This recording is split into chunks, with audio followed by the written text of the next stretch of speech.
Yo, what's up everybody, it's Jack and welcome back to another video, and in this one I'm going to be giving my first impressions on Infinite Warfare and Modern Warfare Remastered.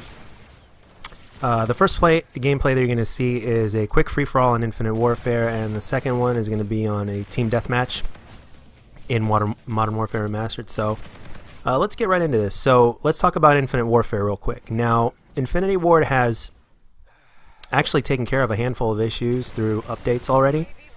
One was on release and the other was very recent, and the recent one feels as if aim assist has been decreased, which is a great thing, and I definitely feel it because I was playing for a couple hours and then all of a sudden the game needed to download a new update, and I felt the difference immediately after the download. Even if it's not written in patch notes, sometimes they do a few tweaks here and there that they don't mention, but all in all, it's a definite improvement for obvious reasons. Obviously the time to kill has been slightly increased as well because of the connection improvements, and that's something that's been the difference since the beta. But a lot of people talk about the movement in this game as well as being slower than Black Ops 3.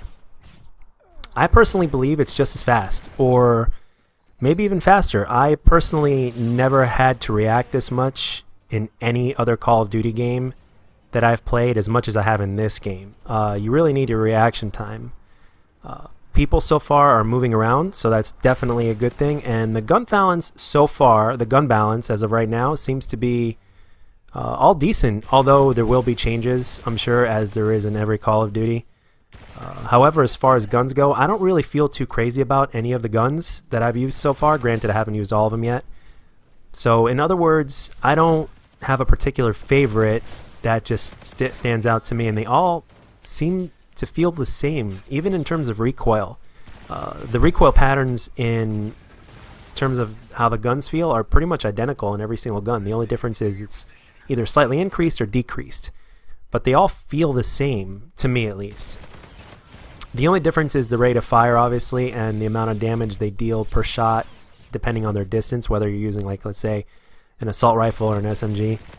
But with that being said, it's still too early to tell because number one, things will be changed, and number two, I've not used every gun in the game in terms of...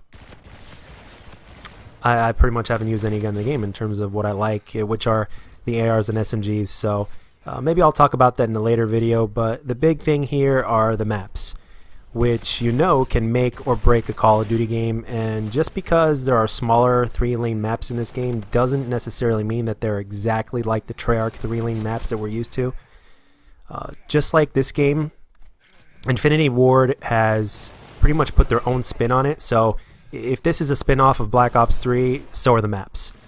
And the 3-lane map system, again, it bears no exception. It has their own little spin on it. And from time to time, it'll take some time to get used to because there seem to be more spots for people to hide in, a few random areas, corridors, etc. It's a little bit more closed. The Treyarch maps are a little bit of the opposite. They're more open. So only time will tell whether these maps end up being a pass or a fail. I've only been playing late hours because of work, so it's a little premature to give final thoughts on connections, but from what I've played, everything for me as of right now has been running decently smooth, with only minor problems, at least compared to the beta. So that's pretty much a positive thing as well. Whether skill-based matchmaking is in this game or not, or some form of it, has yet to be determined for now. If you want a challenge, play late, and that's pretty much been the same for every single Call of Duty game. So that hasn't changed. If you're looking for a challenge, just play really, really late into the night and early into the morning. And if you want everything else to be a little bit more casual, well then, you know, play all the other hours. Unless they've implemented skill-based matchmaking in the entire game. So with that is basically going to be you're going to have a challenge every single time, but not everybody has the same weapon variants in the game. Well, not everybody has all the weapon variants, so whether or not weapon variants make or break the game as well is time determined, and how much of a difference they will make. So all in all, that's the bread and butter when it comes to any Call of Duty game. So those are my first impressions on Infinite Warfare. I'm not going to go too in-depth because, like I said, this is the first impressions, and I only like to cover the things that matter the most in any Call of Duty game, which, again, are the movements, the connection, the maps, and the weapons. So now let's talk Modern Warfare Remastered. Now, I never played COD 4 back in its heyday, so this is an overall new experience for me. And as a boots on the ground game, and in terms of how it feels and plays, the game, in my opinion, is nearly flawless. And I say nearly because at times, let's say when I'm playing on BOG, and I try to see people, especially at a distance, and I can't make them out. Sometimes I try to find people and I can't see them, and they could be staring at me right in the face. And the only time I can see them is when I look at the kill cam or right after I get killed and I see them move before it goes in the kill cam, and it's like, oh, he was there, and I just couldn't make him out. I couldn't see him. So enemies in the game, at least for me, are hard to spot. So that's a bit of a pain, although this next impression may be also from my lack of knowing the game as of now, but everybody as of right now is camping like crazy. And it's really hard to rush. But with that said, I'm slowly improving daily and getting better. So just a little warning to those rushers out there. In this game, you can't really rush like crazy or surprise people that much. COD 4, in the simplest way to put, is a defensive game, and you have to know your camping spots as well as a few rushing routes, for the ones that work at least, if you want to navigate the map correctly without getting picked off out of God knows where. This seems to be a game that rewards picking people off from position more than it is about surprising them and trying to rush them. It's a different kind of beast, but with the time you can definitely rush effectively. And it is a learning curve though, and it will take some time. And I know this is true because I see great players do it. All guns feel great, although the assault rifle category of weapons will be the go-to for most people when it comes to this game, because they're good at a closer distance and medium and long range, especially with stopping power on.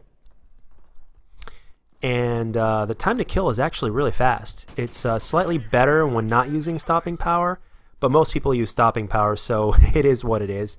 The game has something unique about it though that I really like, and from my experience, even when I struggle, it still has me coming back to get better, which to me, at least to a player like me, is part of a recipe for success, not just for the game, but from a player standpoint as well.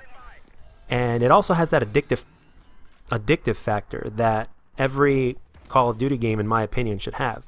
Connections for the most part are pretty solid, and I don't have a problem finding a game in the game modes that I like to play and the game modes that I've played so far. And as I mentioned before, I've only been playing very late at night and through early into the morning too, so it's pretty solid in that regard. And it just feels more satisfying to get a kill in this game for some reason, and when you do well. I don't know what it is, it just feels more satisfying to get a kill in this game than it does in Infinite Warfare. So I don't know what it is. I haven't really fully learned how to counter it effectively yet as far as the camping is concerned, but one of the things I will tell you is if you're going to run around, you will find slowly but surely that the camping is real. So my biggest advice as of right now is slow down until you learn the maps really, really well and where all the camping spots are and from what angles they can get you at, because it can definitely be frustrating, and people will literally sit in the back of spawn behind a random bush, and they'll sit there behind there the entire game, and they will pick you off.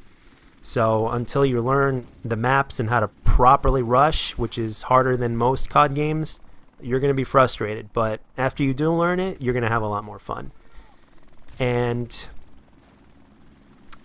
that's pretty much it. My overall final thoughts so far are that Infinite Warfare is making improvements here and there, and it isn't as bad as the beta. And the guns and maps will either make or break the game. And COD 4 Remastered is a game that has all the recipes for a great boots on the ground Call of Duty game, with a learning curve for those who haven't played COD 4 before. And it certainly shows that the developers have done a great job at keeping the essence of what made COD 4 the game that is obviously still loved by all COD fans to this very day. So that's it for this video, guys. So what do you guys think about basically your experiences with the game? What do you guys think about these two games?